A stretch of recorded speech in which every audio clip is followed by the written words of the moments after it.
Peggy 18.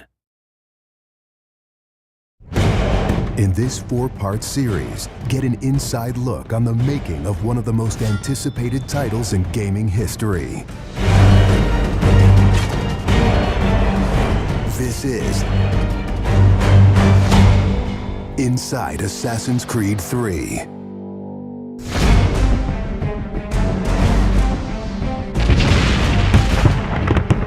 Something we really wanted to emphasize was the sheer brutality of combat in the period.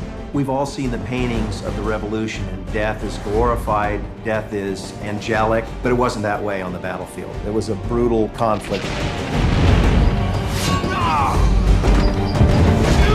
It feels that you're constantly going through dynamic fights, and that's not something technically we could do in the past. So it was like a personal challenge on the team to say, no, I think we can do this.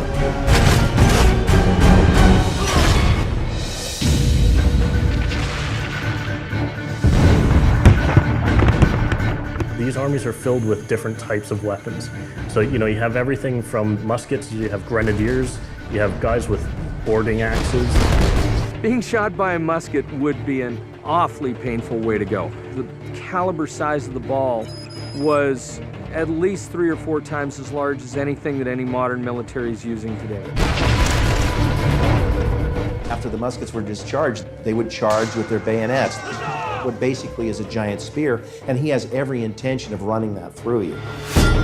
They would shoot and then they would march, and that hand-to-hand combat was really brutal. And whether it's people using a bayonet affixed on the end of a musket, a small hatchet, this is a kind of killing that is very mano a mano.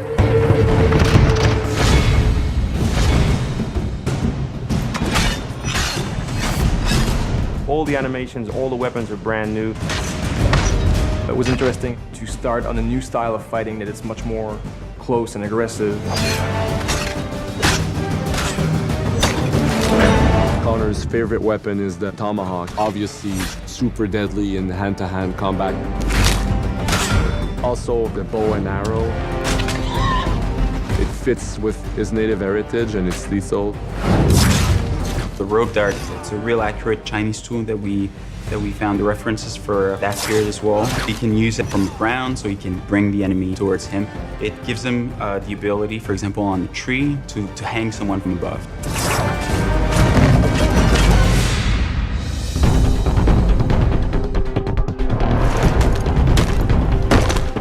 In Assassin's Creed 3, the one thing that we decided to do is to revamp the fight system from scratch.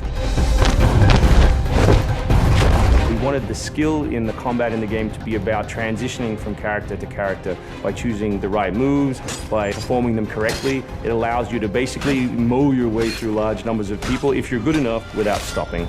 What do you do if you go into a bunch of guys with muskets and they try and shoot you? So we had to figure out, can you dodge them? Can you run away?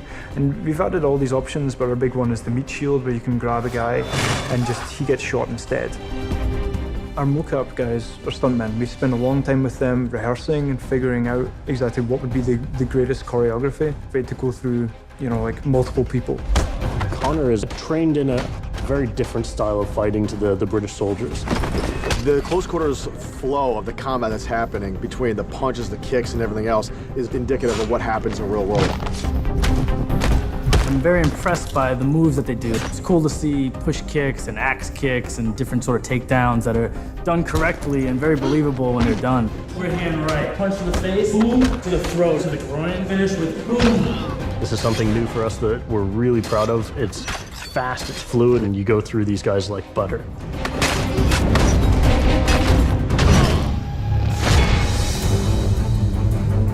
Connor is essentially the first guerrilla fighter. He's someone whose goal is always to move behind enemy lines, to pick off his target, and to escape.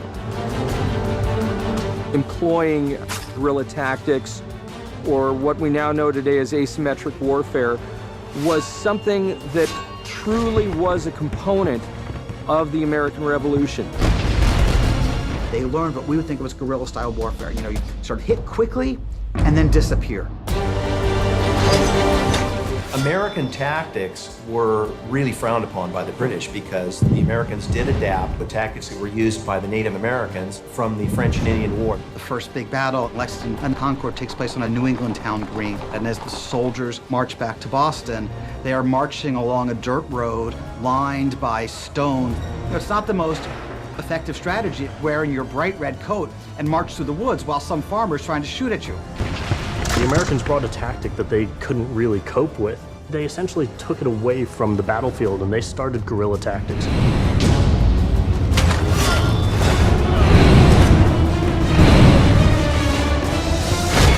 Next time on Inside Assassin's Creed 3, the hero behind the war.